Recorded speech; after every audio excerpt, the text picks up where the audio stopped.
Think about those typical mornings, the alarm's gone off, everyone's kind of rushing around trying to get out the door. It can be, well, pretty chaotic. Oh, absolutely. A real whirlwind sometimes. And it's often in those really quick moments, those little interactions Mm. that you see a lot about family dynamics. Exactly.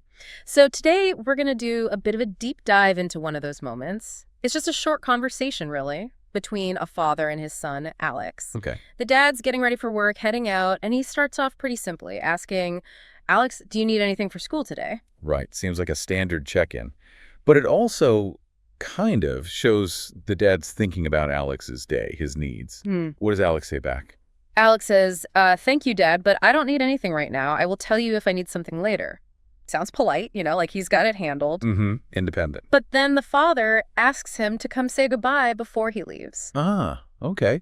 So shifting from the practical stuff like school supplies to something more about connection, maybe? Emotion. Yeah, seems like it. But Alex's response is, I'm sorry, Dad, I can't right now. I am busy. I have to finish my work. Ooh, okay. That could create a little friction, couldn't it? The dad might hear that as, I don't know, brushing him off? That's kind of what happens next. The father says, Alex, I know you. Are you playing video games? Please stop for a little while and say goodbye. So an assumption there, maybe based on past stuff or just, the usual parental concerns about games. Right. But Alex has a totally different reason. Okay. He insists, no, Dad, why don't you trust me? I am doing my homework. I always work on it in the morning, really. So there's a disconnect, maybe, about routines. The father's assumption doesn't match what Alex says he's actually doing. And Alex explains why he's doing homework then. He says it's because I go to Riley's home every night to work on a school project. Ah, okay. That changes things, doesn't it? It's not just messing around. It's a school commitment taking up his time. Riley, his friend. Yeah, Riley. And what's really interesting is the dad's reaction. He goes, oh, sorry, I forgot. I couldn't remember what project you were working on. That forgetfulness. It could just be, dad's got a lot on his plate, work, family details. It's easy to let something slip. Yeah. But it does show a bit of a gap there. For sure. He then asks, what kind of project is it? And Alex has to remind him, I told you before, Dad, it's a science project for school. Right. And the father says, oh, that's great. I want to know more about your project. Why don't you tell me about it? Okay, so he's trying to reconnect there, showing interest now, even though he forgot earlier. It's like an attempt to bridge that gap. Yeah. So let's think about the dad's side for a second. Why is he always in such a rush in the morning? He actually explains it. Right. He says, I need to go to work so I can take care of you and Mom. I need to pay for our home, your school, and everything we need. Right. So, laying out his reasons, he sees his work directly linked to providing for the family. That's why he has to leave early. Makes sense. And Alex, he seems to get it. He replies, yeah, okay, Dad. Thank you for everything you do for us. We have everything we need at home. That's pretty understanding from Alex. Shows he appreciates his dad's efforts. Yeah, definitely. But then the conversation shifts a little. The father suggests, so why don't we have breakfast together, just you and me? And he mentions that Alex's mom isn't home. Oh, interesting. So the usual routine is different because mom's out and dad sees maybe an opportunity. Exactly. And Alex is really surprised. He says, breakfast. You never eat breakfast here, Dad. I thought you liked to eat at your office. Huh. Yeah, kids notice those patterns, don't they? Alex has a clear picture. Dad eats breakfast at work, not home. So the father explains, yes, but it's different today, son. Your mom is not here. I want to have breakfast with you. Come on. So he's actively pushing for it, using this change, this absence of mom, as a reason to, connect with Alex. Alex is still a bit unsure, though. He says, right now, I am not hungry, Dad, and I have to finish my homework today. Thank you. Still focused on his work. Maybe a little hesitant about this unexpected break, too. Could be. But the father gently insists, come on, my son. It's a great idea. Let's have breakfast together. Please come.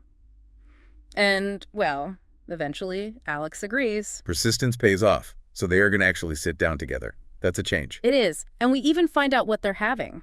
Pizza. The dad asks, let's eat your pizza. Isn't it your favorite? You still like it, right? Trying to connect over something familiar. Something he remembers Alex liking. But tastes change, don't they? They sure do. Alex says, not really. I liked pizza a lot when I was younger. I don't like it as much anymore. See, it's a small thing, pizza preference, but it shows how you need to keep checking in. People change. True. Anyway, while they're eating, the talk gets more personal. Alex mentions something about school. Well, one of our teachers at school had an accident in the laboratory. Okay, so now they're sharing news. Dad's getting a window into Alex's school world. Yeah, Alex explains his English teacher, Roger, was walking and then he slipped and fell down, broke his leg. And he is not going to come to school for a while. Oh, wow. That's tough. How does the dad react? He sounds concerned. Oh, no, I'm sorry to hear that. Is he okay now? Was he hurt badly? Showing empathy. Right. That's good. Alex confirms it was a broken leg and then adds, yes, of course, we visited him last week. Mom made a cake for him and we all went to his house to say hello. Oh, that's really nice. Shows the family, well, Alex's mom, especially being thoughtful. And the kids, too, visiting their teacher. Community spirit. The dad's pleased to hear it. He says, I am really happy about that. Your mom makes very good cakes. They are always delicious. Praising his wife's baking, yeah. A little moment of shared appreciation there. But this leads Alex to make an interesting observation. He says, yeah, because she's always at home, so she knows everything about what happens to me. That's telling, isn't it? It might not be meant as a complaint, but it definitely highlights a difference. Mom's more tuned in, maybe because she's physically present more often. The father picks up on this. He says, well, I know she has more time than I do because she doesn't work outside the home, but I have to go to work. He acknowledges it. He knows she's around more, and again, links his own absence to his work responsibilities. But then he adds something important. Maybe. I know I haven't been around as much, but I will try to make more time for you now. Okay, that's a big moment, a clear promise, isn't it? To actually change things, be more present. It is. But Alex, well, he remembers other times. He says, why do you say that? Because you said the same thing last time. You said you would spend time with me, but you couldn't. Ouch. Yeah, that hits home. It shows there's a history there, maybe of good intentions that didn't quite happen. Trust needs rebuilding. It's not just about words now. It needs action. The father hears that. He says, I know it was hard for me too. I had to work for you and your mom.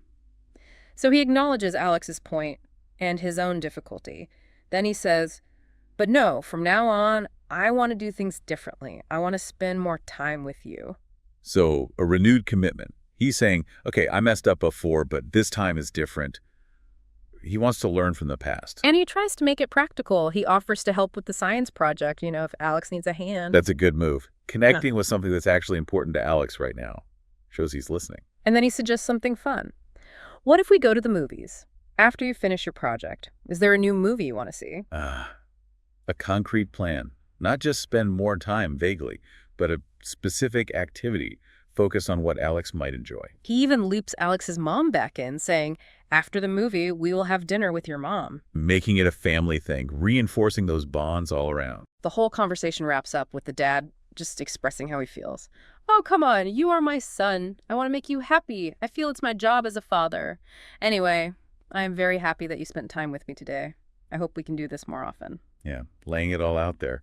His love, his sense of duty, and his genuine happiness about connecting, even just over breakfast. Yeah. And that hope for the future.